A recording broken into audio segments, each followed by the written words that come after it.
Hello, and welcome to the Body Fusion Therapy Podcast. I'm your host, Dr. Heather Demercy.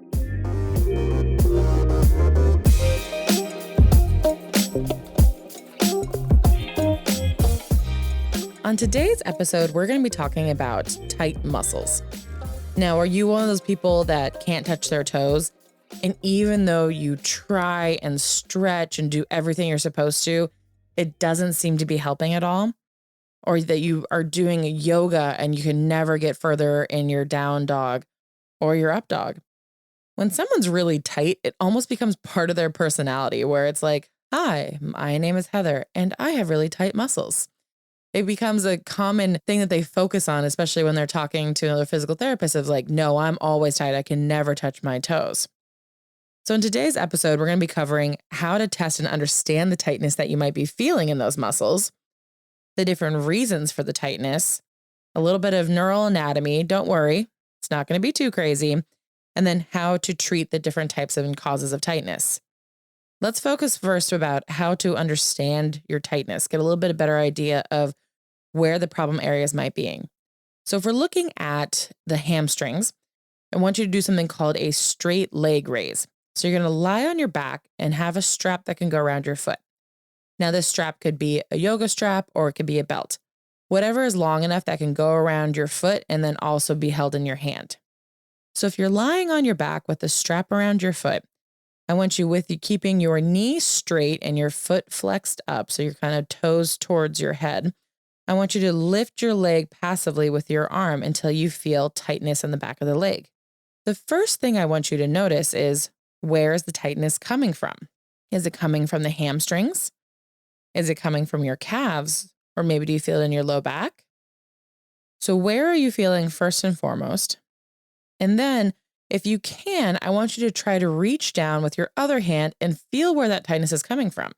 Does it actually feel like that muscle is a little loose, where you could actually move the muscle around even though it feels tight as you're stretching it, but when you actually touch it, it can move around? Or is it like rope tight when you're touching it? All things to kind of look at to figure out possibly where the tightness in your muscles can be occurring from. If we're looking at your arm, try lifting your arm out to the side with keeping your palm facing down and keeping your shoulder down. As you lift your arm, how far can you get up? And then where do you feel the tightness? Is it in your hand? Is it in your forearm, elbow, biceps area, or in the shoulder itself? And if you can, with your other hand, now go and feel that area to see if it actually does feel tight or if it feels a little loose when you touch the muscles that you sense in your body are the tight area. There's many different reasons for tightness. Some people are just genetically tight, and this would be their entire body though.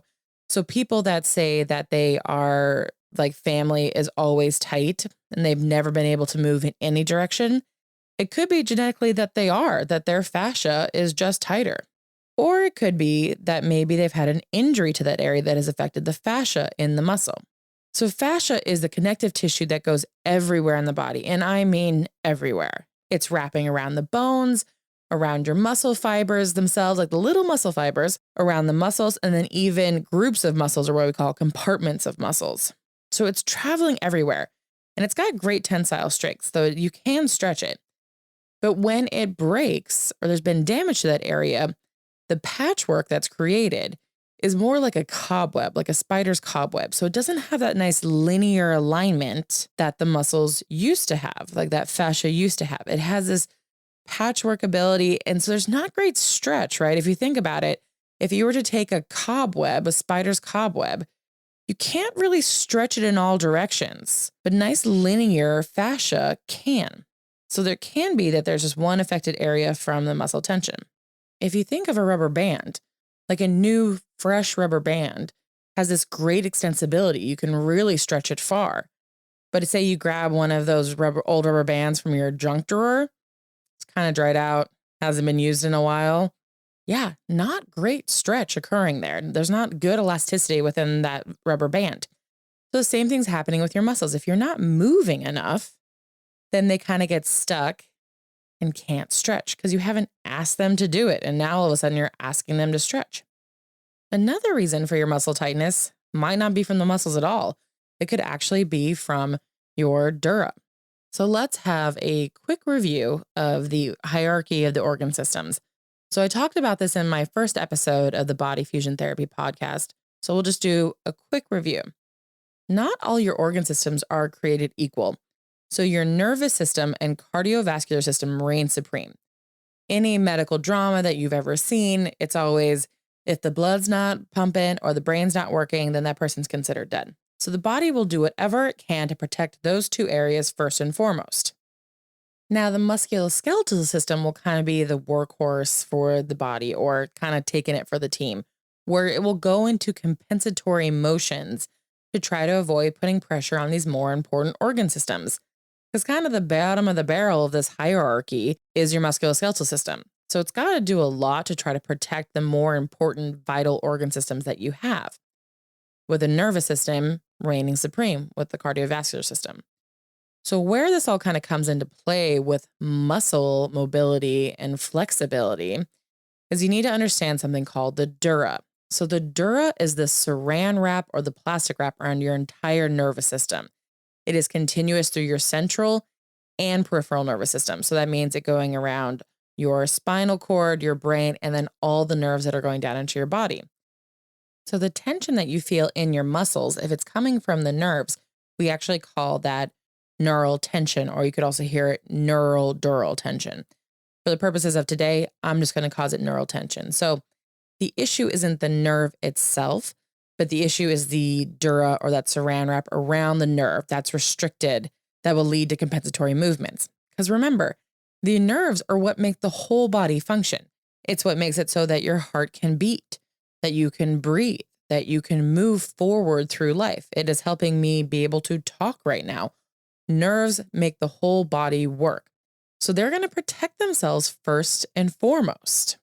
It's really important that they have the ability to function. So if they are tight at all, if you have this neural tension, it will actually make you feel like your muscles are way too tight because it's trying to protect the nerve. It's also not surprising that a lot of pulled hamstrings for runners, and I work with a lot of track and field athletes, the pulled hamstring is actually because it was trying to protect the nerve, that the nerve was restricted, that dura, that saran wrap was restricted, and it to try to save that nerve so a traction injury wouldn't occur to it, the hamstring ended up pulling, and that's what ended the person to stop running. So the nerves are going to protect themselves first and foremost, and they will make a lot of changes through the musculoskeletal system. The difference between nerves and muscles is that the muscles cross 2-3 joints maximum, but the nerves are coming all the way from the spine and down the entire length of the limb. So this could have been why when you were doing that straight leg raise, that while you might think that your hamstrings are really tight, but when you actually did the straight leg raise, that you maybe felt it in your calf or your low back or your foot and not the hamstrings that you think are the really inflexible part of your body. So this is why also when you're bringing your arm up to the side, you might have felt it down like the whole inside of your arm and not necessarily where an actual muscle is or one particular muscle. That is that neural tension going on through the body. So you're probably thinking right now, great. So this could be neural tension, but how the heck do I differentiate between a neural tension issue or just a muscle that hasn't been asked to be stressed to stretch, an immobile muscle? How can I tell the difference? Well, I do have the answer for you, so don't worry. The test you can do for the hamstrings or the lower leg is called slump sitting. So in slump sitting, what you're going to do is go ahead and sit nice and relaxed and then slump over, kind of round your back out from the low back all the way up into your head. So even bring your chin to your chest. So while you're in this slumped over position, what you're going to do is you're going to bring one of your legs out or try to kick it out straight. Now go until you feel tension in the leg. So this, yet again, could be anywhere at the length of the leg or into the low back. Now maintain that position of your leg and then look up with your head. Does it feel like it's easier? Does it feel like the stretch that you felt in your lower leg or your back has loosened a little bit? Now bring your chin back down to your chest. Does it tighten back up again? Fun little party trick, huh? So what we're looking at with here is that we're not, by moving our head up and down, we are not changing the length of those muscles that you have on stretch with that straight leg, right? What we're doing is we're changing the tension on the dura. Because remember, that dura is continuous through your central and peripheral system. So it's going all the way up into the brain. So the easiest way to assess this is just look up and look down with your head by putting tension on the dura. This is where, though, a lot of physical therapists or doctors might stop. They'll just look at slump sitting and not look at anything else. Well, in the Institute of Physical Art that I teach for, we also look at something we call extension sitting. So now, rather than being slumped over, sit up really tall, almost putting an arch in your low back, trying to have really good posture, but still have your chin to your chest. Now try to straighten your leg. Maybe you might not be able to straighten your leg as far. So go to the point where you can't stretch any further, then lift your head up, see if it gets a little easier, and then put your chin back to your chest. Does it tighten back up again? So when we're looking at slump sitting, so that first one where you're in bad posture, you're looking at the extensibility of that dura as it goes through the backside of your body. But really, where you feel where your spine is, there's not a lot on the backside. So if we're testing instead this extension sitting where we're looking at stretching the dura around the whole front of your body, which is a lot more anatomy than the backside, then you're looking at the extensibility of that dura in a different way. And it can tell you a lot. So some people will have full mobility of their hamstrings and lower leg when they're in slump sitting. But as soon as you put them in extension sitting where they're sitting up really tall, they have almost no ability to straighten out their leg. This is a missing component that can explain a lot of people's tightness or injuries rather than just looking at slump sitting. So the extension sitting is something that we really assess in the Institute of Physical Art. The slump sitting and extension sitting are tests for the lower extremity or your legs. But what about the arms? Because we did test to see what happened with your shoulder mobility and where you felt tension. So to assess to see if it's a neural tension issue or if it's just a muscle tension issue, you're going to move your arm in the same way that you did when you were testing for where the tension was coming from. But this time, have your wrist a little bit extended. So your fingers are going to come a little bit more towards you as you lift your arm up to the side until you feel that line of tension. Does it get easier? Or if you try to bring your ear to the opposite side. So if I was raising up my right arm, I would first go right ear to right shoulder, and then I would go left ear to left shoulder. So if it gets more tension or feel more tightness as you go away, then it's probably a neural tension issue. If there's no difference, it could just be a muscle issue. Neural tension could be the cause for that tightness you feel in your muscles when it's actually not the muscle itself, but it's that dura around the nerve that is inhibiting your motion. Remember that nerve is at the top of the hierarchy of the organ system. So while you might think that, oh, I need to stretch further into this, your nerve might be like, that's really funny. No, we're really important. So no, you're not going to get the stretch because you could damage me, the nerve, and that's not going to help your survival. So the tension you might be feeling through your body could be a neural tension issue. Now let's look back at that initial straight leg raise that we did at the beginning of this episode and kind of talk about how you could differentiate then what kind of tension you might be feeling through your system. If you're to bring your leg up and you feel tension down your whole leg, but then you go to feel it and actually palpate those muscles or feel that muscle, and the muscle feels it has some loose quality to it. It's not as tight as you expect it to be because what you're feeling is a lot of tension. It could be that it's this neural tension issue then rather than the muscle itself. So that's one way to differentiate. You could also then do your slump sitting and extension sitting to test it out further, to further delineate what could be the cause of the tension. If you go and do that straight leg raise and it's tight and you feel the muscle itself and the muscle feels really tight and rope-like, then it could be that you're more of this immobility tightness or genetically really tight and through the fascia. And then if you go and as you bring your leg up and it feels more like a pinpoint spot that's really tight or tender, it could be that that is an old injury and that's the site of where that fascia no longer has that linear property. And is more of that cobweb. It's important to be able to differentiate what the cause of this tension or tightness is in through your body, because the way we treat it is going to be different. Different causes, different treatment. That makes sense, right? Because if you keep trying to stretch over and over again, it's not getting any better, then we need to figure out a more targeted way to address that tightness. So being able to figure out what could be the cause of the tightness is really important, because how we're going to address it is differently. If you feel like the tightness in your body is more from immobility or genetic tightness, then let's do some stretching. But rather than just doing passive stretching where you're just sitting down and trying to touch your toes, let's make it active. Passive stretching doesn't have really great efficacy. The research hasn't shown that it's very effective, but active stretching can be. Now, when I say active stretching, I'm talking about more of a principle from PNF, or proprioceptive neuromuscular facilitation. Yes, it's a lot easier to say PNF. PNF was created back in the 1940s by a woman named Maggie Knott and a Dr. Cabot. They did this while looking at patients that had undergone strokes and also polio. There's multiple facets to PNF, but when we're talking about this active stretching, we're going to talk about a principle of contract, relax.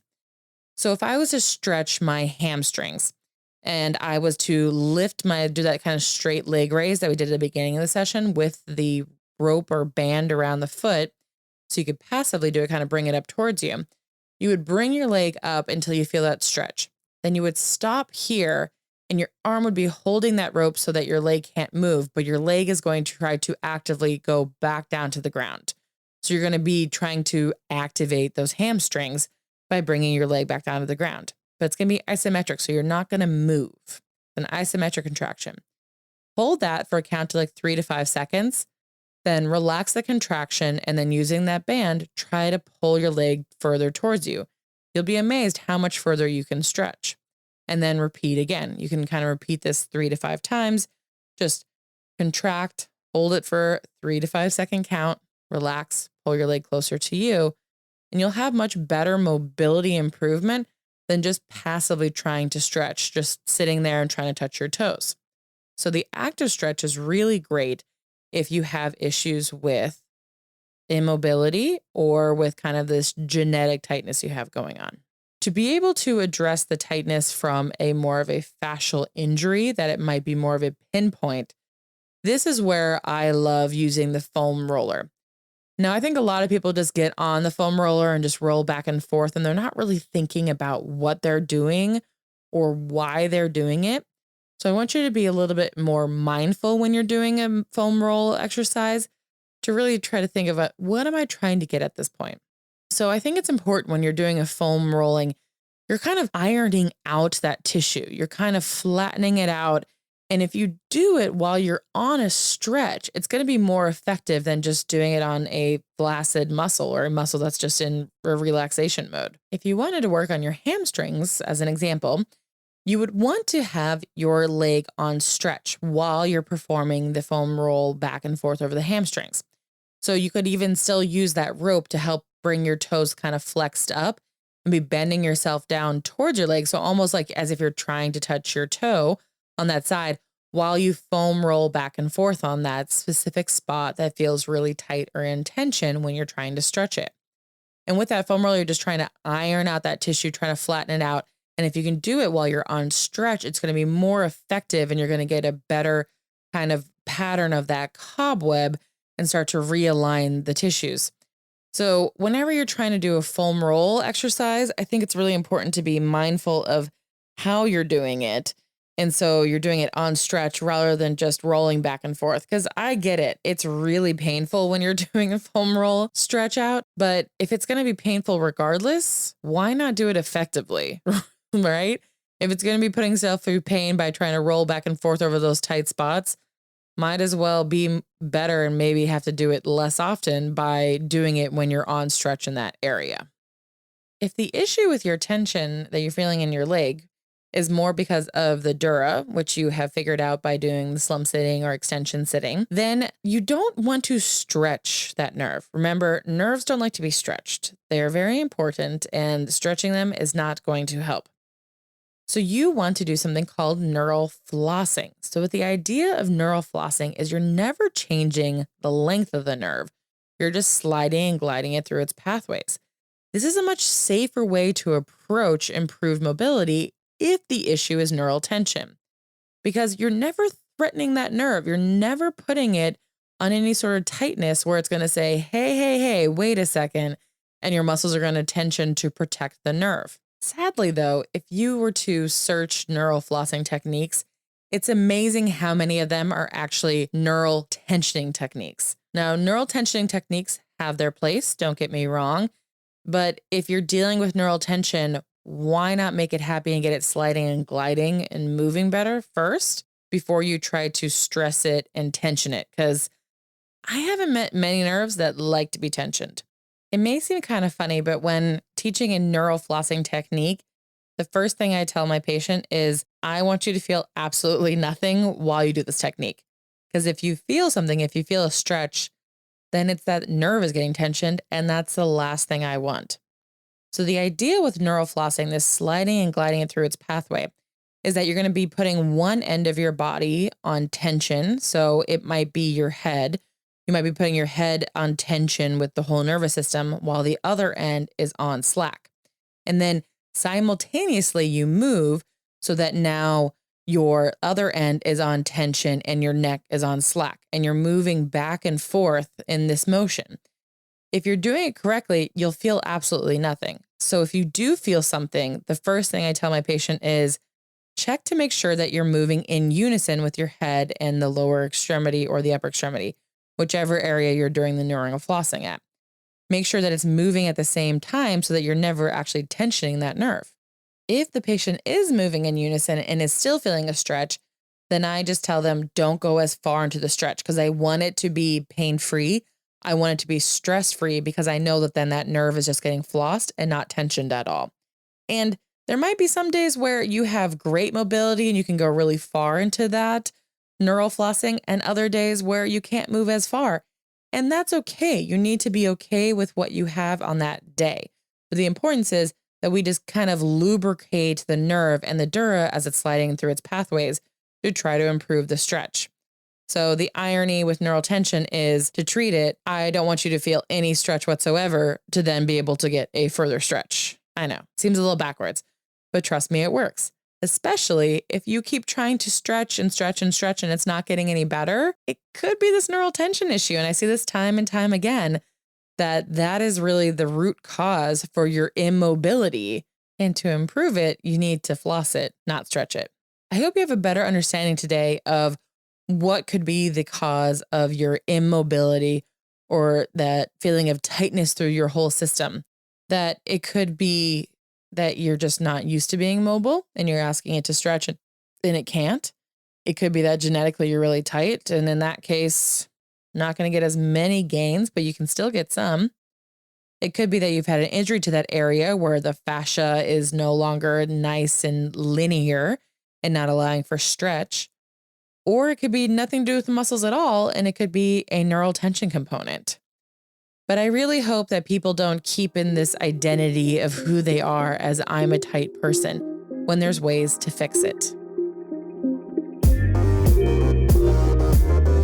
Thank you for tuning in to this episode of the Body Fusion Therapy Podcast. Please share it with your friends and family, as well as leave a review if you liked what you heard today. We're looking forward to continuing this journey of looking at the body. Tune in next time.